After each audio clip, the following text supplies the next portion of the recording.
Hello అందరికి, నేనైతే ఒక ప్లేస్ కి వెళ్తున్నా అని చెప్పాను కదా అన్ఎక్స్పెక్టెడ్ గా. సో మేమైతే అందరం వెళ్తున్నాం అక్కడికి. సెట్ ఇయర్ రింగ్స్ తీసుకున్నాను, ముందు వీడియోలో చూపించాను కదా. సో చాలా బాగున్నాయి ఇయర్ రింగ్స్. ప్లేస్ కి వెళ్దామంటే ఉదయగిరి బ్రిడ్జ్ మీదే వెళ్ళాలి. ఇక్కడంతా ఫుల్ ట్రాఫిక్. వాళ్ళు చూడండి ఫుల్ జోష్ లో ఉన్నారు. ఆ వాటర్ ఫాల్ చూడంగానే అసలు భలే ఉంది. హాలిడేస్ కదా, సో ప్రతి ఇయర్ అయితే పెడతారు ఇక్కడ ఎగ్జిబిషన్. నేనైతే ఫస్ట్ టైం అన్నమాట రావడం. మా పిన్ని అయితే తీసుకొచ్చింది నన్ను. షాపింగ్ చేయడానికి కూడా స్టాల్స్ కూడా పెట్టారు ఇక్కడ. భలే ఉన్నాయి అసలు అన్ని. ఫస్ట్ టైం నాకేం భయం ఉండదు అని చెప్పాడు, తర్వాత ఏమో భలే భయం వేసింది అక్క నాకు అని చెప్తున్నాడు. అది కూడా ఎగరలేకపోతున్నాడు. ఇంక ఇక్కడైతే ఫుడ్ స్టాల్స్ కూడా పెట్టారు. ఇంకా ఈ పొటాటో స్ప్రింగ్స్ అయితే తిన్నాం మేము, చాలా బాగుంది.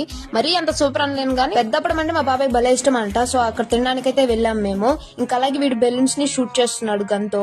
ఇంకా అక్కడ స్టాల్స్ పెట్టారు కదా, వీళ్ళైతే పెన్సిల్ అని అవన్నీ తీసుకుంటా ఉన్నారు. చాలా బాగుంది కానీ నేను ఏం ఎక్కలేదు, ఒక ట్రైన్ తప్ప. ఎందుకంటే మా పిన్నికి కూడా భయం అంట. సో అందుకని నేను ఎక్స్పీరియన్స్ చేశారో మీరైతే కామెంట్ చేసేయండి. మనకు కావాలి ఎగ్జిబిషన్ లో. మీరైతే please do subscribe my channel. By.